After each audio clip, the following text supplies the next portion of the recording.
as I was saying earlier, I want Hobart to start us off. Hobart is the HRB chair and community organizer extraordinaire in University Hills. So Hobart. Thank you. Thank you. I want to welcome everyone again. I guess this is number 6 or of our series of talks with Dr. Hawk and various special guests.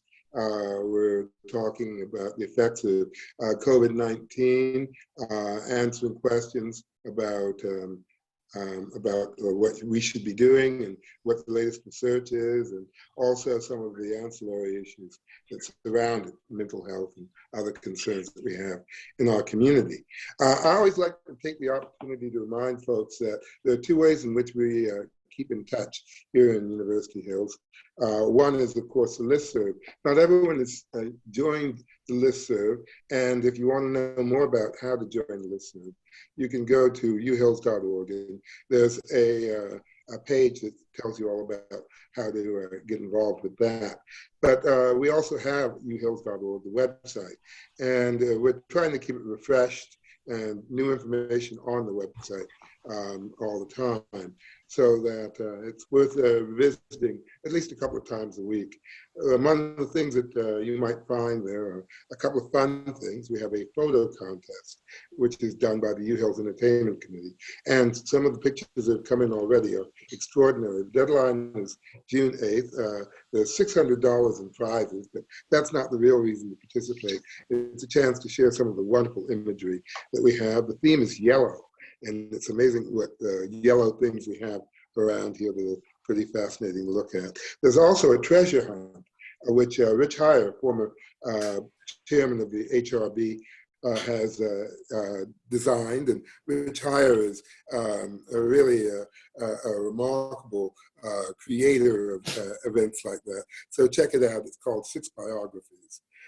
Finally, on a more serious note, we have 2 Facebook pages, one that deals with the Entertainment Committee and various ways in which we're connecting through that.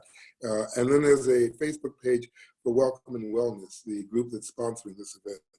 And there are lots of resources connected to that Facebook page, including information about some of the other Zoom events that we have. There's one that's going to be involving grief, gratitude, and courage for people who have experienced loss in this time. So that's really all I have to say in way of introduction, and I'll pass it on to Susan. Thank you, Hobart. Just a few points of facilitation. We will end sharply at 9, or softly at 9, but we'll end at 9. We understand now how important sleep is in this process. We'll do that. Our format has changed a little bit, so we have taken questions, but we have compiled those questions. You may not recognize your question exactly, but it is the spirit of that question is in these. And also the chat. I don't pay attention to the chat while I'm doing this. As I pointed out to Zach, it would look like this for me. And I find that somewhat distracting, but Zach is going to be doing that tonight. We don't take questions from the chat just in the interest of time. If we get through the questions that we have and we're still able to do that, then we'll address those questions.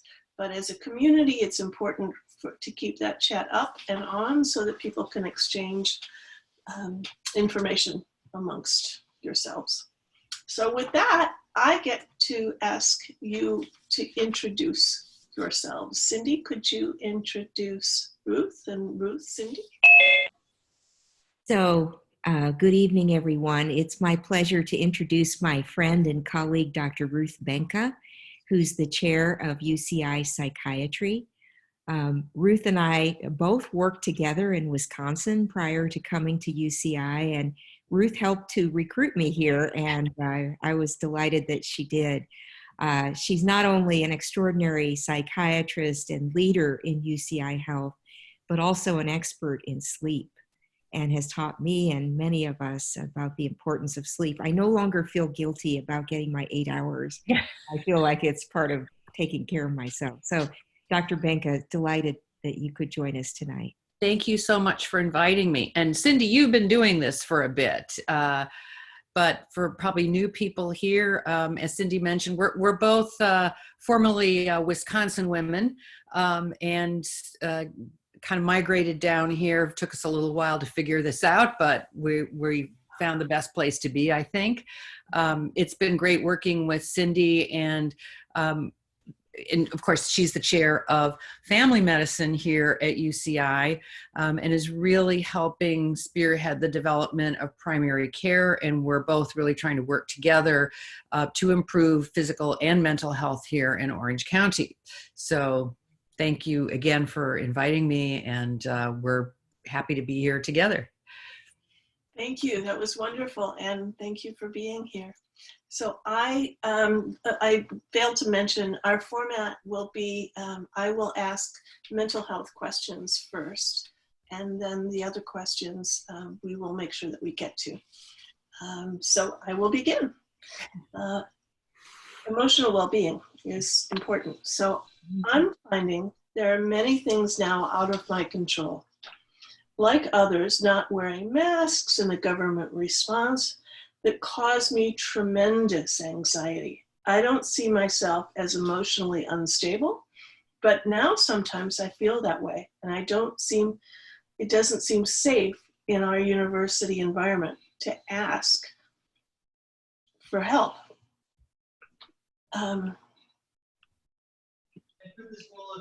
With anyone about it, what should I do? Yeah, the last bit of that was cut out. After the I don't feel safe. I don't see myself as emotionally unstable, but now sometimes I feel that way, and it doesn't seem safe in our university environment to talk with anyone about it. What should I do? Well, before I get into the what should I do, I want to address the not feeling in control of things, because the kinds of things that are mentioned, and we often focus on the little things that we're not, in a way, they're sort of little things, but the big thing we're not in control of is this pandemic overall. And it's the fact is that nobody is in control of it, and ultimately we can't be fully in control of it. And it's going to be here for a while, and it has just drastically changed life on this planet, not just life in the university community. So I think, that's the first place that I would, kind of reframe this. In terms of, because of this sort of this massive, the world is out of control of this, I think we then it kind of causes us to focus on the things that we feel like we should be in control of, but aren't, like, is this person wearing a mask or not? Are people doing what they're supposed to? Are they following the rules? We're all we're scared and we're angry. We're scared and angry about the whole situation. And it's easy to sort of displace it on, I think, to a lot of other things. In terms of talking about it or feeling like, you're having trouble talking to someone, I guess I'm a little concerned about feeling like it's not safe to talk about it. And I'm not sure why that is, if it is not feeling safe because you don't have people that you feel close to that you can share it with, or not feeling safe because of concerns of political differences. But it is really important to be able to talk about these things with someone. And one of the things that we've been doing at UCI is that for people who work in the medical center, we're providing counseling because a lot of the people who are on the front lines are feeling very stressed about things. But also, we do have available now video telemedicine. So we're doing all of our therapy like this over Zoom. And the Department of Psychiatry is more than happy to provide help in terms of talking about some of these issues if that would be indicated. And you don't have to feel like you're mentally unstable or you have a mental illness to have basically what we call an adjustment reaction. So when you feel very stressed and anxious about a situation out of your control, it doesn't mean you have a serious mental illness, but you may be having a hard time adjusting to something, and certainly talking therapy can be very helpful. If medications are indicated, those can be discussed, but a lot of times it's just a matter of being able to talk through it. Cindy, you might want to add something to that too, because I know you're dealing with a lot of this now. No, I would just second everything that you've said. And I do think that there's a therapeutic value in being able to articulate your feelings and having someone else listen who cares about you. That in itself is very much a healing process. And so if you don't have someone that you feel safe to talk about with your feelings, I would say reach out and try to find someone, because it's hard to have them bottled up and then they just start circulating around in your head, and they can take on a life of their own, right? Thank you. Those are great answers, and that's really helpful. And it's good to know that those resources are there as well, Ruth. So the next question is, my typically controlled insomnia has kept me from sleeping, and I'm afraid to over-medicate. This keeps me from focusing on important work deadlines, and I try to maintain a schedule, yet the things out of my control are getting the best of me. Is there anything you can suggest? Yes, of course. Well, let me just talk a little bit about insomnia first. So insomnia is, of course, difficulties falling asleep, staying asleep, or being able to sleep as long as you like. And it usually leads to feeling also that your sleep is not restorative. You don't feel well rested. Certainly stress and anxiety and a lot of other factors can contribute. And we're probably, a lot of us are not sleeping as well as we used to. The concern, though, is around medication. And so really medication is not the first line treatment for insomnia. And the guidelines of the American College of Physicians and the American Academy of Sleep Medicine really suggest that the first line treatment should be what we call cognitive behavioral therapy for sleep, basically learning how to sleep better, and there's some things that can be done.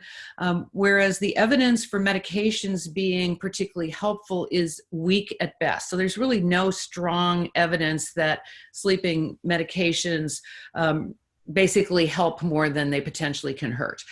So we try to avoid that as much as possible. And because they do have side effects, they can hang over, and they don't necessarily make you feel better the next day. In terms of sleep, particularly during these times, you can go to various websites to learn about healthy sleep habits, or what we call sleep hygiene. Things like going to bed and waking up at the same time, making sure you're not spending too much time in bed. Sometimes that can make it harder to sleep adequately. I think one of the things that's going on now with this pandemic is people tend to drink more alcohol, which can actually interfere with sleep. It may put you to sleep at the beginning of the night, but then you're going to wake up and have a more fragmented sleep.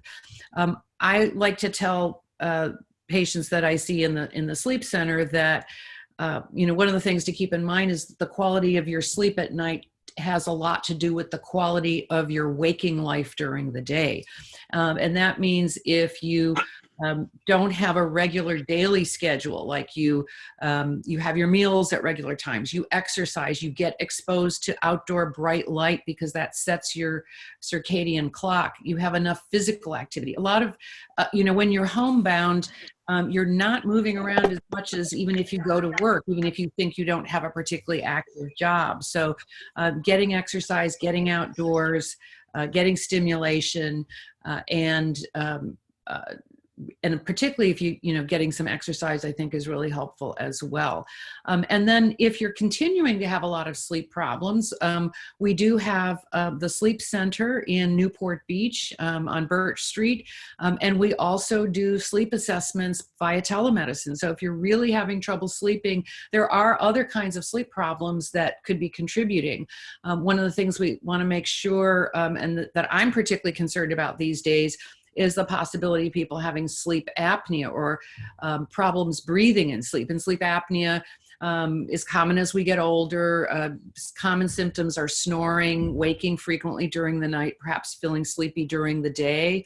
And the concern I have during COVID about sleep apnea is that for people who are not getting, are not being able to breathe sufficiently at night because their upper airway is closing a bit, then they're dropping their oxygen saturation. And then if you get a COVID infection on top of that, you're going to have further respiratory compromise.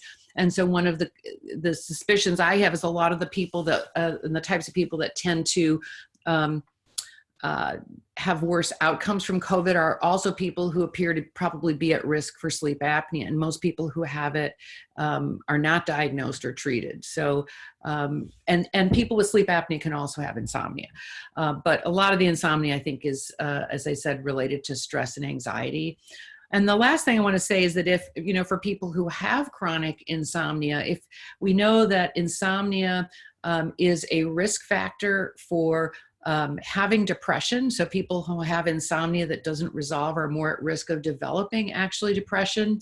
And insomnia is also a risk factor for suicidal ideation and suicidal behavior. So it is a potentially serious warning sign, and is something to watch for, not just in ourselves, but also in our friends and family. Cindy? I don't think I have anything to add to that, other than we're so lucky to live in such a beautiful neighborhood where we can get out and walk and exercise. And I found that so important and very therapeutic for my mental health and for my ability to sleep well, is having a lot of physical activity and outside during the daytime. Yeah, and it's very easy when we're like on Zoom conferences like this, you're kind of sitting indoors and in front of the screen all day, and we're not getting outdoors and really getting sunlight exposure, at least a little time each day is really important for and training our physiologic functioning. That's great. That's really helpful information. The next question is, I'm at high risk due to immunodeficiency. I have also had a history of anxiety or panic attacks. It has been under control in the last few years, but it's back these times. I maintain a routine, yet I have trouble getting through the day. How can I manage better? Well, if you have a history of panic attacks and they're coming back, please do give us a call. And Susan, I can either put it in the chat or let you know, and you can distribute, but you can call the psychiatry department. And with immunodeficiency, we absolutely could take care of everything via Zoom on telemedicine, do an assessment, and see if any medications are needed or other kinds of therapies. So there's somebody cute. So we're happy to do that. I mean, that's actually what I'd recommend if you're starting to have panic attacks that are interfering with your functioning during the day. A panic attack is a physiologic phenomenon. A panic attack is basically a normal response but it's abnormally triggered. So for example, when we are threatened, we have the fight, flight, fright response. We get very frightened. We start breathing rapidly. Our heartbeat goes up. Our eyes dilate. We're ready to run away from danger. I thought only my dog did that. I'm so sorry. No. They're like, I've decided dogs are like children. The minute you're on the phone or a Zoom or something, they have to come in and get attention. Anyway, so a panic attack is not, it's a normal physiologic response, but it's just happening kind of out of the blue. And way out of proportion to what the stressors are. But for people who have a tendency to have panic attacks, when we're under more stress and we're not sleeping well, they're more likely to start recurring. And there are, quite a number of medications that can be very helpful to help control them, as well as, again, talking therapy can also be helpful. That's great. Thank you. I think that a lot of people will be glad to hear that information. I'll just add that from my perspective, given this COVID situation, if a person wasn't anxious beforehand, Oh gosh, this yeah. pandemic would trigger anxiety. I think it's very normal that people would be feeling anxious and on edge because of the amount of news and information and the way our lives have been turned upside down. So one of the things I try to remind my patients and colleagues is that this anxiety symptoms to this pandemic is actually quite normal. And then how do we learn how to manage that anxiety so that it doesn't take control of us? That's great. That's great. Thank you. The next series of questions is around children and living with and adapting to these times. You may not have the answers for these, but I think that it's definitely worth our exploring them. Are children better served by a strict schedule or by a flexible one, or no schedule? Okay, that's I think another great question, and it also kind of taps into a much larger issue, which is children are anxious and frightened too right now. And one of the things that we kind of learn in psychiatry, particularly with children and dealing with children, is that children need to have what's called sort of a holding environment. They need to know that they're safe, and as they test boundaries, that there is a boundary there and that they're protected, that they can't just sort of do whatever. And so having no schedule is not a good idea. Because children need to know that there's something sort of containing them and holding them safely. I visited at a social distance my 2-year-old grandson today, who lives in Orange County, and he doesn't understand why we can't come in the house and why we can't read him stories and play with him. And he's only 2, but he can't really articulate it, but you can tell he's sad. And, I think it's important for children to have schedules, not only for that reason, so that they know that they're safe and that there's some structure there for them, but it's also important for their health and their sleep. So they need to get up around the same time every day. They need to have physical activity. They definitely need to get out and burn off some of that energy, and get a little bit of sunshine. It's hard for them because they're used to usually playing with their friends, going to the playground, and their routines have just been turned upside down, as much as ours have. And we don't always, think about that. As we're, trying to organize them. And again, I think, each child is a little bit different. You sort of have to, I find what I call like the Goldilocks point, how much structure is enough for each child, and how much is too much, but definitely some structure and some predictability needs to be there. And some of this I can say as a psychiatrist, some of it I can say as a mom. Cindy, probably also has had a lot of experience, and certainly in family medicine, you're taking care of a lot of kids as well. I don't know if you want to add some more to that as well. Well, with my own children, grandchildren, we've had a lot of discussions about this point, because it's confusing depending on the developmental level of the child. They're not able to fully comprehend what's going on, but they can certainly pick up on the anxiety in the adults around them. Mm-hmm. And so something is changed, something is different. And I think the more that we can provide that comfort, that structure, that safety, that sense of normalcy, even though some things are not normal and not the same as before. They tend to adjust and be very resilient, particularly if they have that loving structure around them. That's great. Thank you.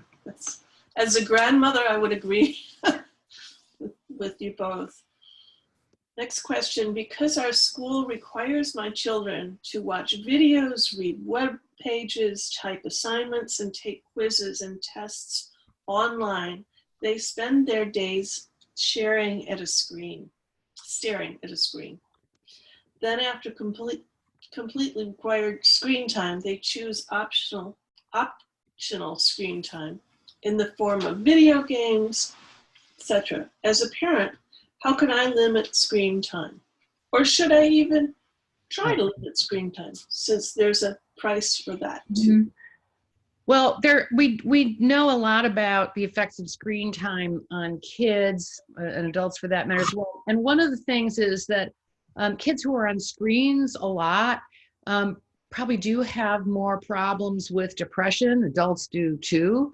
And I think it's hard. I mean, I know when I've been on Zoom all day, I don't particularly feel very good. And so it's probably not ideal for children to have hour after hour for screen time, and have screen time sort of be the reward or the fun time after you've been on screen time all day. You know, and how much you want to limit it, or what kinds of things you want to limit them to, you know, have to sort of be, again, there's some age appropriate things.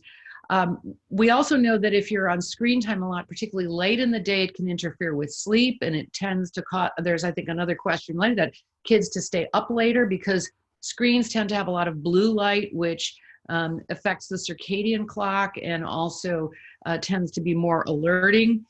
But again, when you're in the house on screen time all day, again, you're not physically active, you're not getting light exposure, and you know, it's kind of a passive interaction, and you're not interacting with at least the few live people that you can. I mean, I think we also remember humans are social creatures, and interacting with other people, not just visually, but even physically, is really important for our emotional and physical health. And if you're just like looking at screens all day, that's less optimal, particularly I think for a developing child.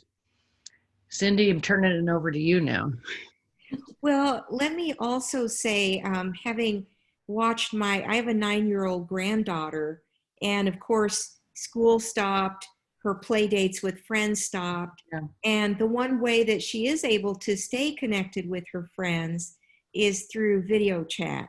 Mm-hmm. And I think that there's a part of the technology is enabling us to connect, you know, not ideally in the same ways that we did before, but in ways that are safe to maintain relationships. I mean, so I think there's a lot of positive things that can come from screen time as well, but at the same time, trying to find a balance point where you're not so much entirely into that, but taking time to do some other real life things rather than looking at a screen. Yeah, and I think just to follow up, I agree with that. So, but to also sort of think about the quality of the kind of screen time. So that's an important point. For kids to be able to connect with their friends, very important. For kids to just be playing video games all the time, maybe that could be a little bit limited. And, you know, sort of have a certain amount of that, or have that be also a reward for you've gotten out and done some exercise, or gone for a walk with me, or, you know, helped around the house, or done something not connected to a screen. These are issues and topics that we have discussed in the parenting circle that we've been doing with Dr. Jessie Borelli. So they are ongoing topics of discussion, and these are great answers. Thank you for that. As you mentioned, Ruth, the next question is related to sleep. What does my child, okay that? Why does my child go to sleep so late? Sorry. Excuse me. and sleep so poorly through the night? Does a lack of physical activity cause it, or maybe is it screen time? So I think you've answered both of those in there. Well, yeah, but I just want to add one thing. So yeah, please. it depends on also the age of the child. Oops, now I got a little fruit fly here. So kids, as they start going through puberty, start to kind of delay their sleep schedule. They become more night owls. Screen time will exacerbate that. And the more the National Sleep Foundation did studies and found that kids who have a lot of gadgets in the bedroom, you know, their iPads, their computers, televisions, phones, whatever, will go to bed later and get less sleep. Same thing is true of their parents, by the way, too. If you more stuff you have in the bedroom, the more you're going to have your time delayed. But anyway, there's this natural tendency to delay sleep time. And then it's hard to get up in the morning. Now, when your sleep gets really disconnected from the light-dark cycle, so you're going to bed when you know, much later than you should and getting up much later, it's also going to start making your sleep less consolidated. And a lot of times it's not that children necessarily have a regular delayed schedule, but they start to have an irregular schedule. So some nights they're going to bed really late, other nights not so late. They get up at different times. And again, it's sort of like being on permanent vacation. You can go to bed and wake up whenever you want, and maybe even spend more time in bed. And that tends to also fragment the sleep more. So definitely the most important thing is to standardize a wake-up time, because you can't force someone to fall asleep, but you can make sure they get up at the same time every day. For kids, it's really important, I think, to get outdoors for at least a little while, and particularly if they're doing a lot of Zoom stuff, every so often, going outside, even for 10 or 15 minutes or for a walk, is helpful. There's lots of data now that just going outdoors, and here in Uhills, we're so lucky because we have trees and parks and green spaces, that helps creativity, it helps problem solving, it helps mood. So those are some other things to do. So yeah, a lot of screen time, staying up late, not having a structure, not having exercise, not getting good light exposure during the day. Those can all contribute to this sort of delay of sleep and fragmentation and poor sleep. That's great. Thanks. That's, again, really good information for all of us. I'm now a homeschool teacher and with another full-time job. I'm overwhelmed and sometimes take my frustrations out on my children. I feel that I'm a bad parent, teacher, and professional. And there's objective evidence for it. What should I do? Oh, well, number one, stop being so hard on yourself. It sounds like you've got a minimum of 3 full-time jobs: mother, professional person, school teacher. You may be a partner as well. If you know, so that's just, you know, way too much. You know, no matter how good of a multitasker you are. So you have to, I think, start by, number one, setting reasonable goals for yourself and focusing on what you are accomplishing as opposed to, you know, imperfection. You know, at work and even as a parent or even as a teacher, you don't have to be perfect. You just have to be a good, you know, good enough, like the good enough mother. You know, we're never, being a parent is just like, you know, a recipe for incredible guilt because we're always making mistakes. So that's number one. Number two, it really helps if you can sort of have some structure to your own day of like, and focus on really doing one thing at a time. I always find, like, when I'm in a situation where I have like 4 things I have to do, I sort of call it, I feel like I'm vibrating. I like think about doing one thing and then I'm totally distracted by the other 3 or 4 things I'm supposed to be doing. And then I just sort of panic and I get nothing done. So sort of chunking, I could sort of call it chunking. Take one little thing, like, I'm just going to focus on doing this now, even if it's for 10 or 15 minutes, whether it's sitting down with your child or focusing on work. And, you know, maybe that's the time they get to do their video chats with their friends or whatever, but you have to sort of set reasonable limits of you're not going to be able to be the perfect person that you were. And this is, you know, again, we're in this for a long haul. I don't think, you know, it's that, you know, we're only 7 weeks into this and we're talking about something that may go on for another 18 to 24 months. Hopefully not quite as extreme as this, but to some degree it will. And we just have to like reapproach our daily lives. I'm going to give an example. So today I went to the farmer's market at Mariners Church, and which is like one of my favorite things always to do on the weekends. But now it's a 2-hour process, most of the time sitting in the car. So I really try to use, you know, not to sort of be stressed about, I'm sitting in the car for 2 hours and I really want to get this done. And just, you know, you have to, you know, I bring, you know, listen to some nice music, maybe bring along reading, sit there with my husband and we actually just chat, or a video chat with my grandchildren or something. But I use, you know, sort of don't try to feel like I'm not getting anything done. It's a waste of time. And so it really is kind of figuring out kind of the new normal for yourself and not judging yourself by, I think, you know, your prior yardsticks. Cindy, I know you.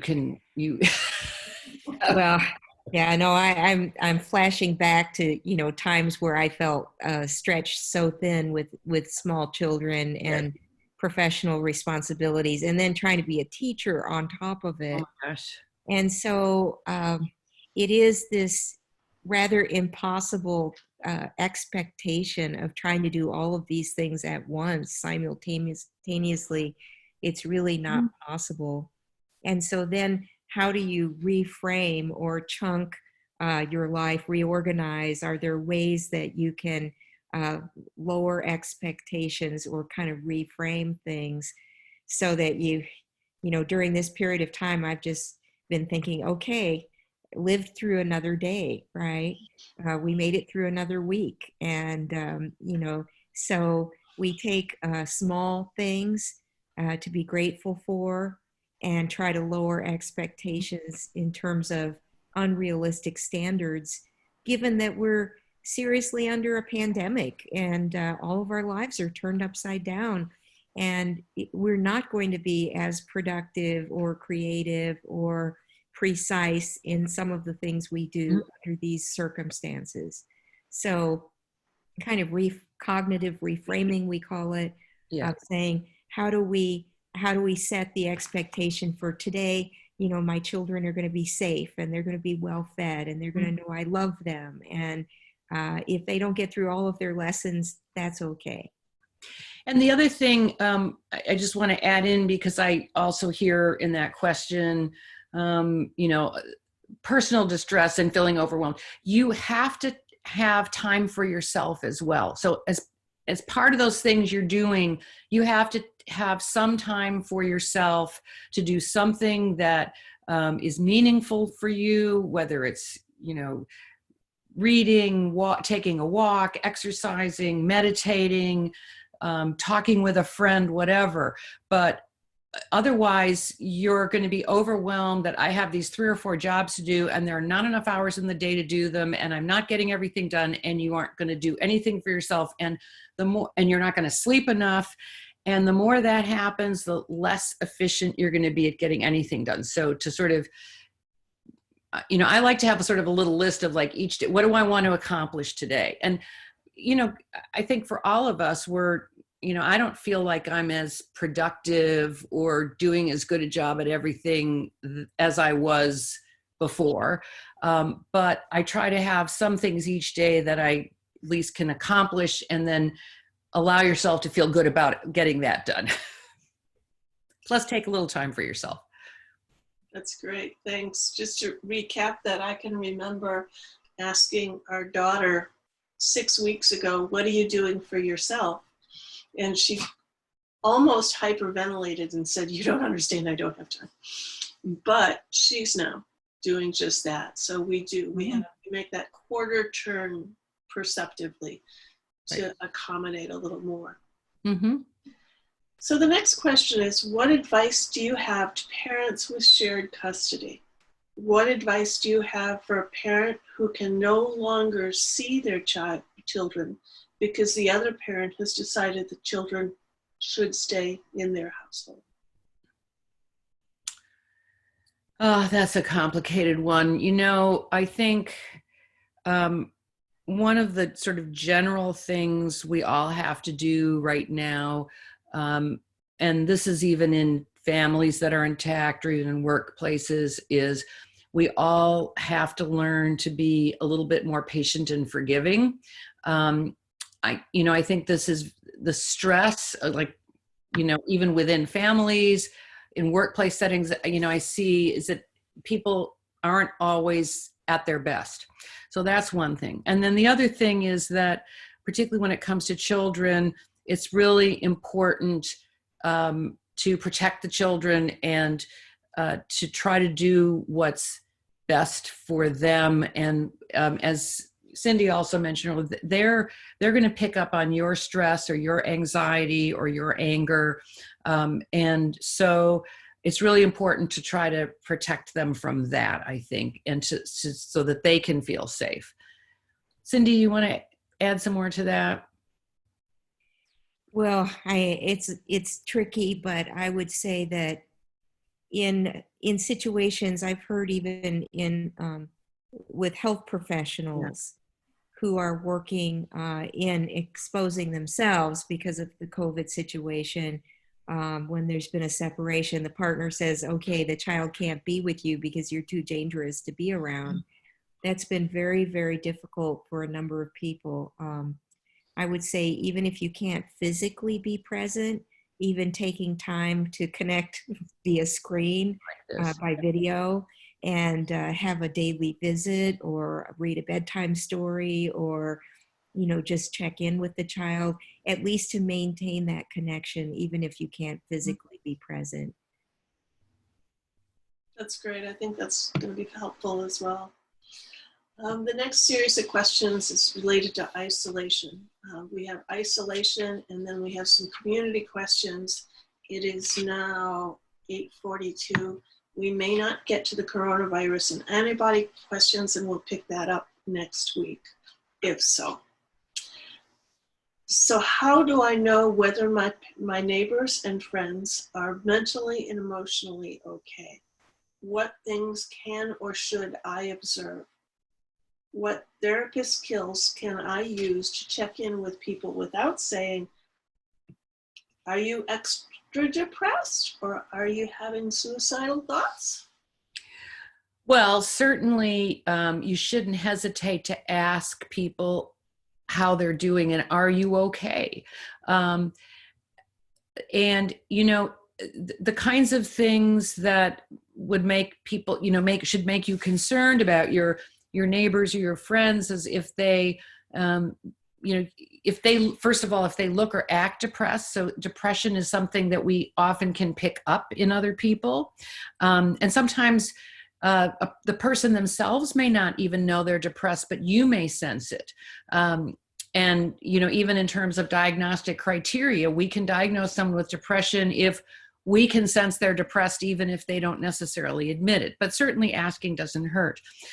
If people seem withdrawn, if they just, don't seem to engage the way that they used to, if they,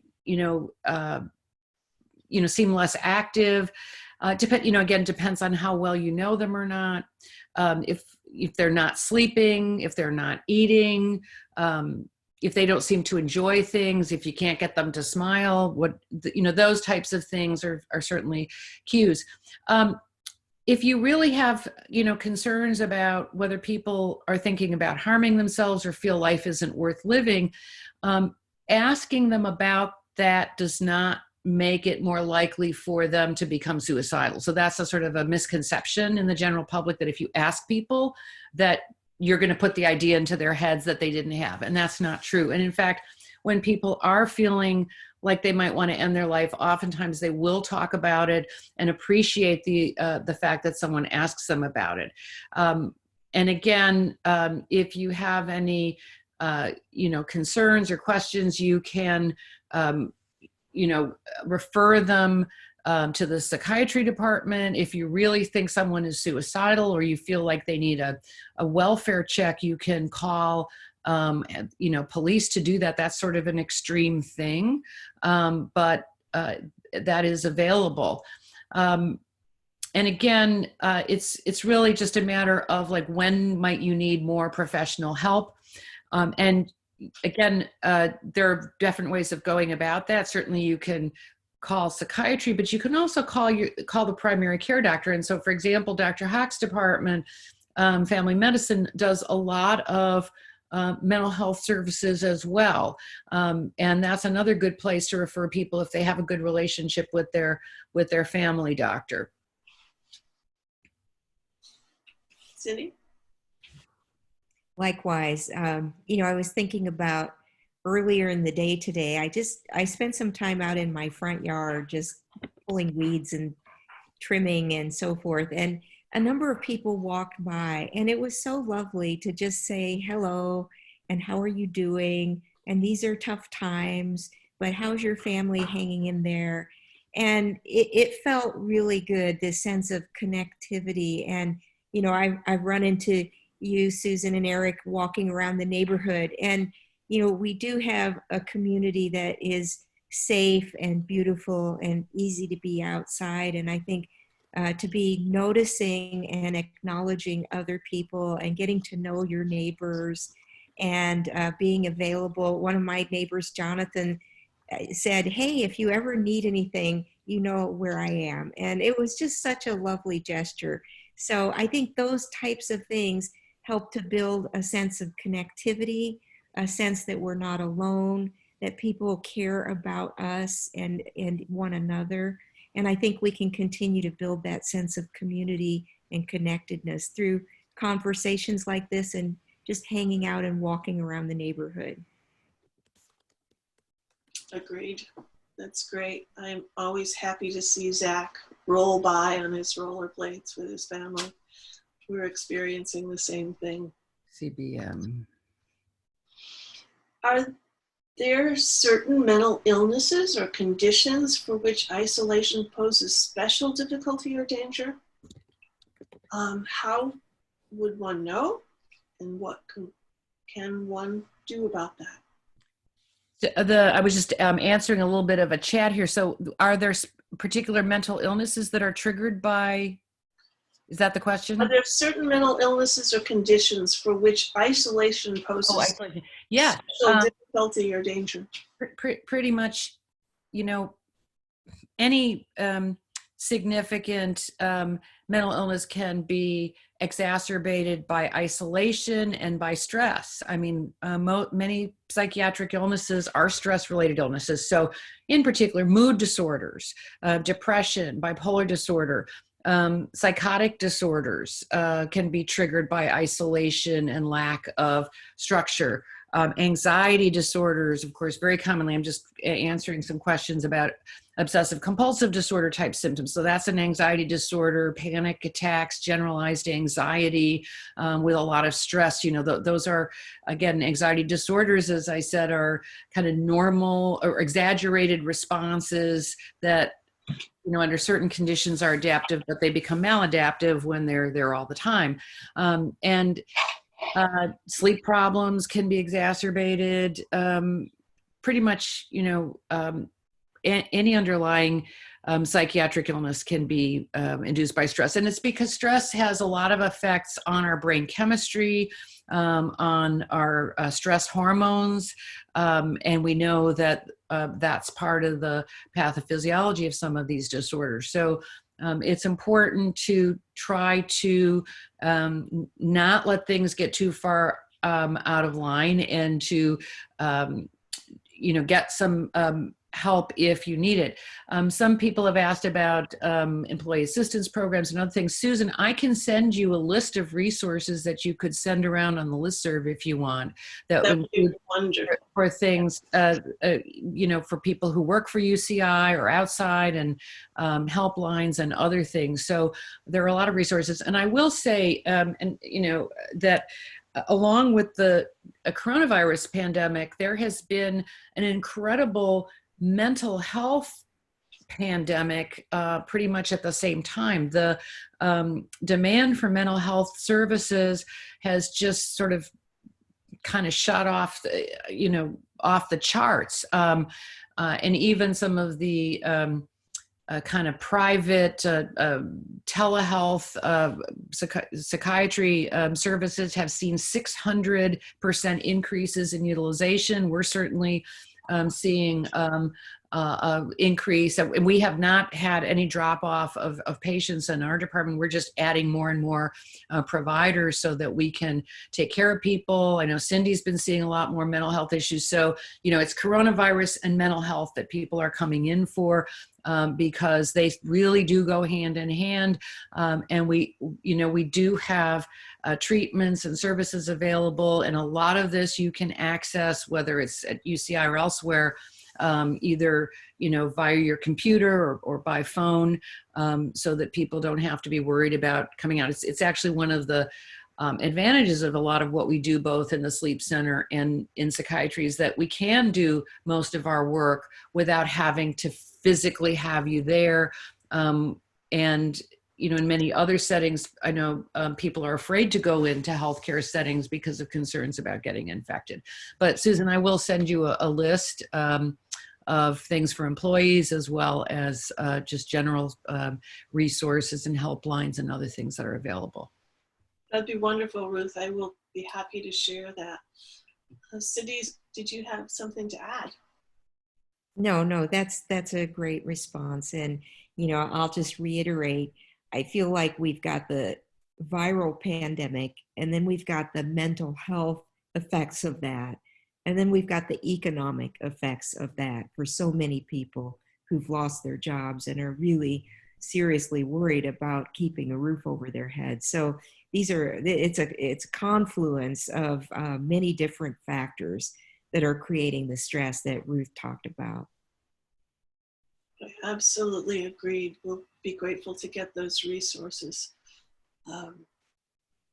It's something that we've been worried about in the wellness committee for a long time.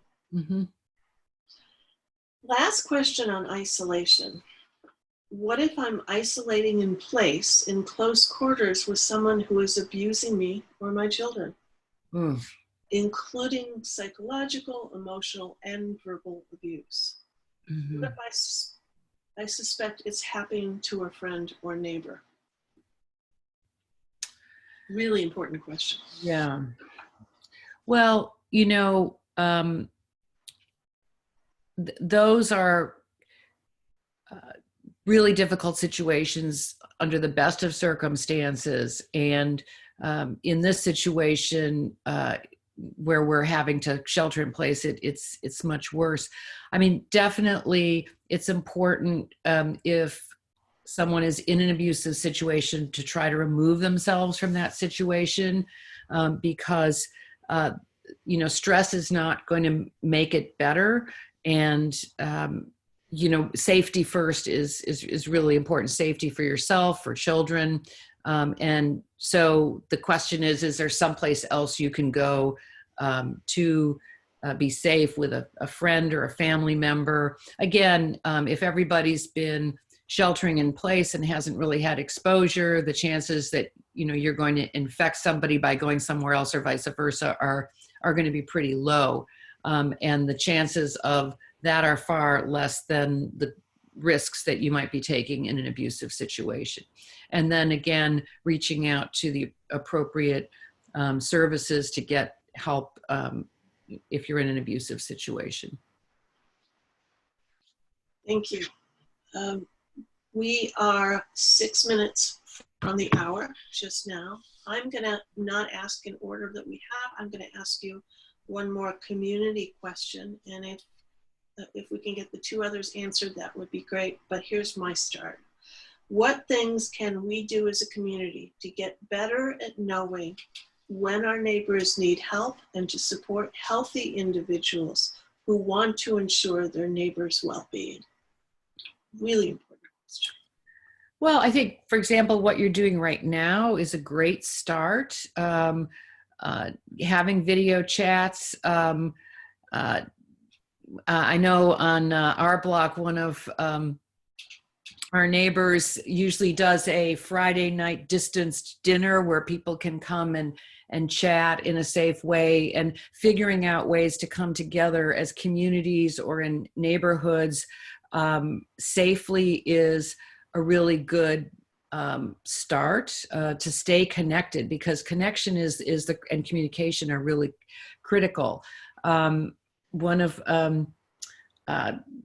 friend in another city said one of the things that some of she and her neighbors have been doing are sort of these community dinners where they sort of go around, somebody makes a particular course and then they sort of drop food off at each other's doorsteps, and then get on Zoom to have their dinner together.